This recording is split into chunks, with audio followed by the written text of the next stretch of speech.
自從 ChatGPT 喺3年前面世之後， AI 聊天機械人成為咗我哋日常生活中嘅全天候助手，事無大小不分種類，我哋都可以毫無顧忌咁發問，又或者吩咐 AI 執行各種任務，甚至係超越助手嘅範圍，成為抒發情緒嘅對象。不過，當我哋毫無保留咁接受 AI 進入個人生活嘅時候，結果唔一定好似我哋想象中咁美好嘅。去年2名美國嘅青少年自殺身亡，父母喺事後發現兒子生前最親密嘅朋友竟然係 ChatGPT， 佢涉嫌鼓勵孩子自決。另外1名多倫多嘅華裔青年則喺同 ChatGPT 討論佢嘅研究之後走火入魔，精神崩潰。AI 可以扶你一把，亦都可以推你入死胡同。呢條 AI 不歸路，我哋應該點樣走落去呢？今期時事家好，我哋請嚟曾於香港理工大學教育研究中心擔任研究員，專門研究 AI 點樣影響教育嘅范吳婉嫻博士，以及專注於探索人工智能點樣去幫助傳承信仰嘅國際基督教教育神學院拓展主任盧有功博士。佢哋會一齊探討 AI 是否可以喺知識同埋情感嘅層面上做我哋嘅知心友。嗰條界線係開始模糊嘅咧。你頭先講咧，其實喺度變緊咧。當我哋一開始用嘅時候，佢好似一個助理咁樣樣，問佢攞啲資訊啊咁樣。但係慢慢你同佢討論啊，甚至冇問佢攞意見咧，其實嗰條線係越行越遠啦。去到一個地方咧，你會當咗佢係人咯，即係將佢擬人化咗咧，咁變咗嗰個情感嘅交流啊，信任度啊，開始似一個人嘅時候咧，嗰個危險就去咗嗰度。但係呢個係一個好自然嘅，因為佢個演算法啊，佢個設計本身都係要咁樣樣嚟到去吸引你，同佢有一個密切嘅關係。咁所以其實我諗我哋要好小心咯。即係就算我哋識用用得好多嘅，好多時候有時唔覺意啦，你都會覺得將自己擺咗落去一個同人對談嘅關係嘅裏邊咯。之前我都同你有分享過嗰個OpenAI 嘅5層架構咧，其實慢慢就係由一個助理到一個嘅代理啊。而家係好多係代理做嘅，即係幫你去做埋執行嘅階段。咁再遲啲嘅時候，我哋睇緊嘅就係甚至乎佢係有一個嘅決策啊，有一個管理嘅角色嘅時候咧，其實人係變咗越嚟越將自己交託咗俾佢。咁所以嗰個危險係喺度。究竟 AI 生成嘅答案是否完全可以相信呢？有乜嘢叫做 AI 幻覺呢？因為咧，其實所謂 AI 幻覺咧，就係其實你要知道咧，Gen AI 人工智能產出嚟嘅嘢咧，其實佢係一個文字遊戲嚟嘅。其實唔知自己講緊乜噶嘛。咁佢生產出嚟嘅下一句子咧，其實基於佢一路咁樣嚟到去判斷最大可能性。係一個好似一個統計咁樣出現嘅東西。咁有時咧，佢冇一個真確嘅reference 嘅時候咧，如果你唔係做一個深度嘅搜索研究咧，佢可能自己產生出嚟嘅咧，特別係早期啦嚇。咁係好多係佢自己作出嚟嘅，而佢作出嚟咧，我哋成日話佢係一本正經咁樣胡說八道啊嘛。咁即係佢講嘢咧，就好似好有分量。好有權威咁，但係其實咧個內容咧，其實係生產出嚟嘅啫，拼湊出嚟嘅。即係我自己其實我都試過有咁樣嘅經驗啊。我自己叫佢揾一啲嘅reference 出嚟啦，一啲嘅文章出嚟啦。咁我發覺裏邊咧有啲咧就係個作者係啱嘅，有嗰個作者名嘅，但係個作者冇寫到嗰篇文章。而有啲嘅文章咧，可能咧類似嘅文字類似嘅 title，但係咧又唔係嗰個作者。咁啊，即係總之就係揾唔到嗰一篇嘅文章出嚟啦。有咁嘅情況嘅，因為佢係生成出嚟噶嘛，咁佢唔係完全係100% 正確。咁我哋就叫呢啲叫 AI 幻覺。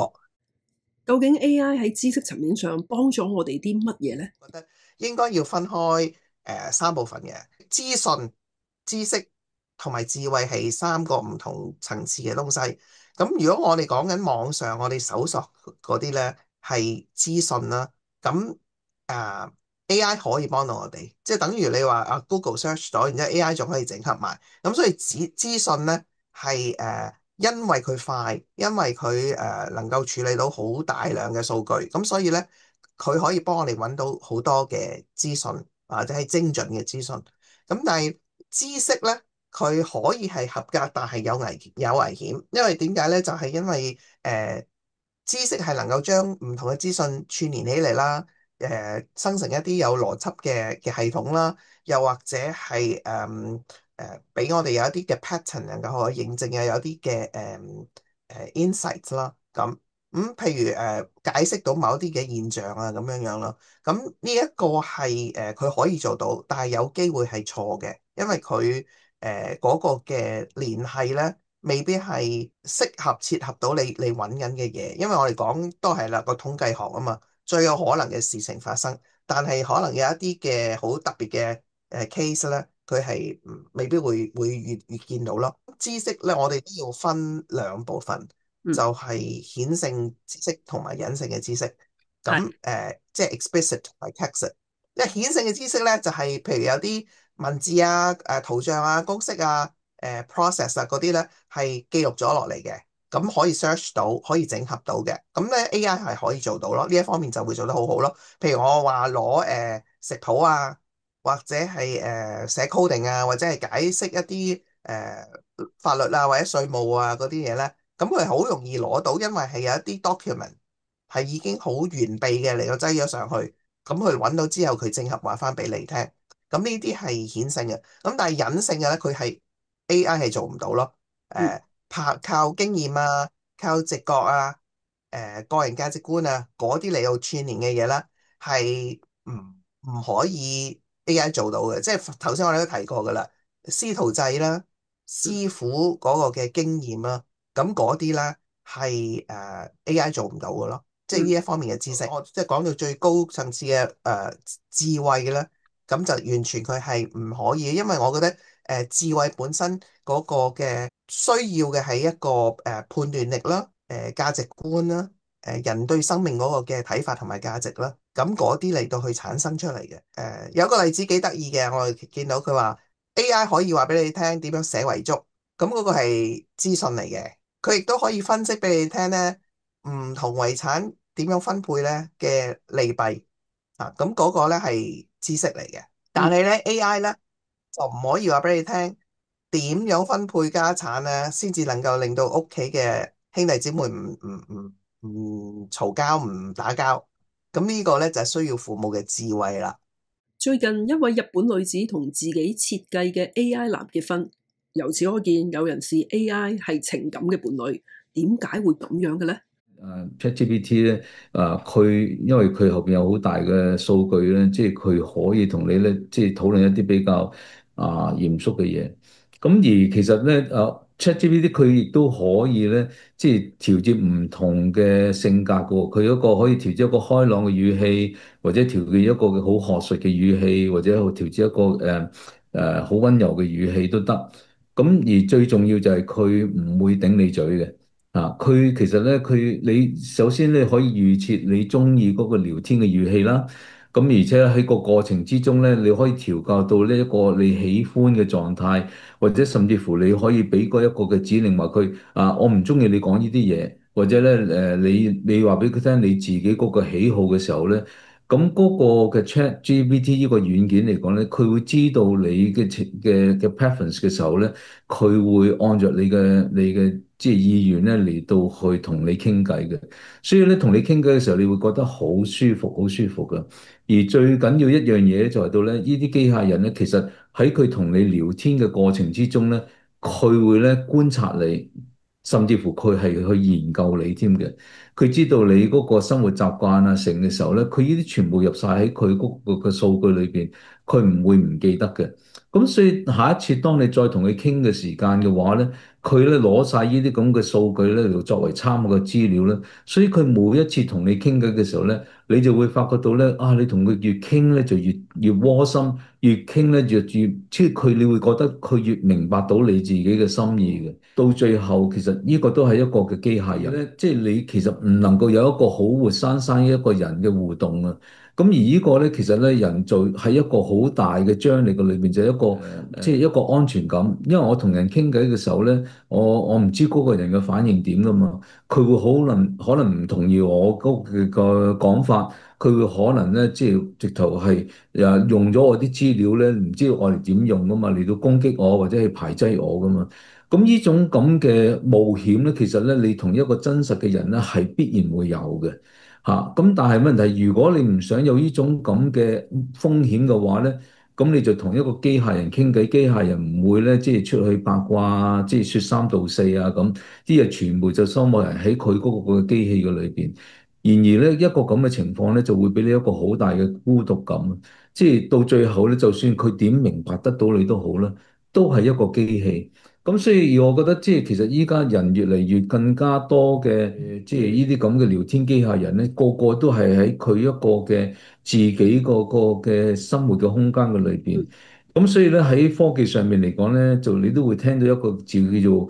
filtered bubble 啊。咁你如果 filtered bubble 其實最大嘅問題就係到咧，我哋就喺我哋自己嘅泡泡裏邊，喺我哋自己所營造嘅世界嘅裏邊咧，嚟到享受嗰種嘅安全感。咁最大問題就係到，當我同一個真實嘅人，而呢個真實嘅人亦都喺佢自己嗰個嘅 bubble 裏邊度生存嘅時候咧，其實人與人之間嘅相處就越嚟越即係唔識得去點樣去相處。咁呢個係一個好大嘅問題。相處咧，其實真實嘅人與人相處係最能夠幫助我哋去明白點樣同人互動，而機器始終係一個代替品。雖然有啲人會覺得你話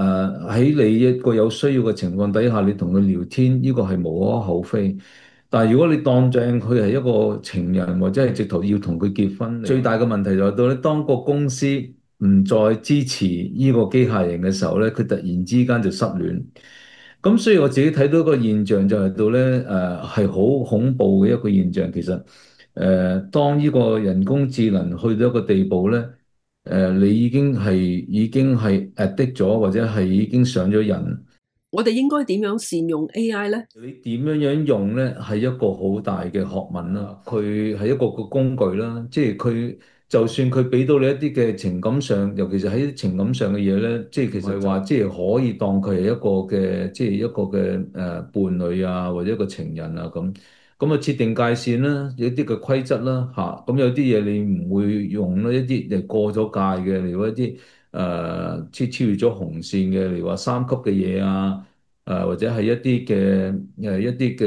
即係你要自己設定嗰個嘅界線啦、時間嘅界線啦、內容嘅界線啦、關係嘅界線，就係你即係呢啲人工智能絕對唔可以取代你